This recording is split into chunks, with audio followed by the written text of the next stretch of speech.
इब्तदाई अदवार में जब लीडरशिप पर काम हो रहा था उसमें जो 3 अप्रोचेस हमें नज़र आती हैं जिनको कि हम क्लासिकल लीडरशिप स्टाइल्स के नाम से भी समझ सकते हैं।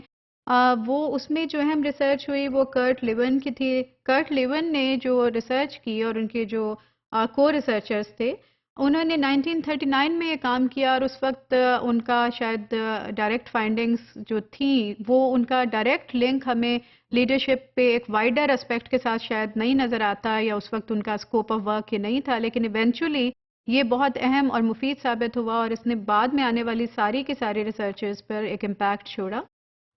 उन्होंने they developed a leadership framework based on 3 different styles of leadership. This early study is still influential. We still find these 3 leadership styles, which we can call classical leadership styles, prevalent, existing in the world in which we are even living today. और जब आप इन तीनों leadership styles को देखेंगे या समझने की कोशिश करेंगे तो आपको अपने इर्द गिर्द भी वो आप उन्हें आइडेंटिफाई कर सकते हैं कि हाँ इस तरह के लोग या इस तरह का स्टाइल अभी भी मौजूद है। उसमें से नंबर 1 पर जो था वो ऑटोक्रेटिक या अथॉरिटेरियन स्टाइल है। जैसे कि नाम इंडिकेट कर रहा है इसमें जो भी लीडर है वो ज़्यादा से ज़्यादा अपनी पर्सनल अथॉरिटी को यूज़ करते हैं। वो अपनी टीम को अमूमन डायरेक्शंस देते हैं और they tell what to do, when to do and how to do. So there is no flexibility or freedom, not much freedom or flexibility is given within this within the structure that is shared with the team. So team members or the people who working there who are just being with that leader at that time will have to say yes to that because उसमें बहुत ज़्यादा एक feedback वाला एक two-way system नहीं है. It's more of just giving the instructions and then following the expecting that the instructions will be followed and implemented जिस तरह से कि कही जा रही हैं. So the leader tells his or her employees what she wants done and how it is to be accomplished. The leader does not take their advice in the matter. So there is no feedback mechanism which is seen in this kind of working. So you will be able to identify people who are using this kind of working style even today's world जहाँ पे कि authoritarian या autocratic style exist करता है. Number 2 was democratic or participative style. Democratic और participative style में आप लोगों की what leaders does कि the leader includes one or more employees in the decision making process. So ज़रूरी नहीं है कि सारी टीम को इन्वॉल्व किया जाए. अगरचे हो सकता है सर्टन सिनेरियोज में कि हर किसी की ओपिनियन ली जाए, लेकिन अमूमन एक सेकंड टियर होता है लीडरशिप के बाद जिनकी ओपिनियन मैटर करती है. उनको आप हिस्सा बनाते हैं पॉलिसी मेकिंग में, डिसीजन मेकिंग में, but retains the final decision making authority with him और हर सेल्फ.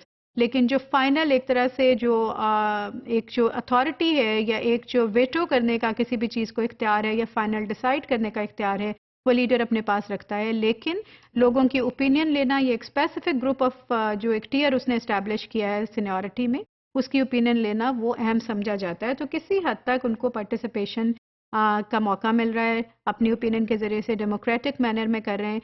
जितना मैच्योरिटी लेवल बढ़ता जाएगा टीम का, जितना लीडरशिप ज़्यादा मैच्योरिटी पर इन द सेंस कि उनको ये बिलीफ होता जाए कि मेरी टीम का स्किल सेट अच्छा है, उतना ही उसमें डेमोक्रेसी का और पार्टिसिपेशन का लेवल भी बढ़ता जाएगा.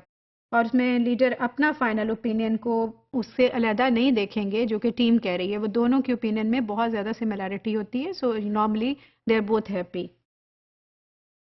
थर्ड इज लाइसेंस-फेयर और डेलीगेटिव स्टाइल. इसमें leader allows free rein to the employees and lets them make decisions. However, the leader is still responsible for the decisions that are made. इसमें leaders अपनी team को complete authority दे रहे हैं या complete delegation दे रहे हैं. Freedom है completely कि वो अपने डिसीजंस को खुद करें, अपना वे ऑफ वर्क या अपना एक्शन प्लान खुद बनाएं, किस तरह से उन्होंने काम करना है उनको कंप्लीट एक तरह से वो चांस दिया जाता है.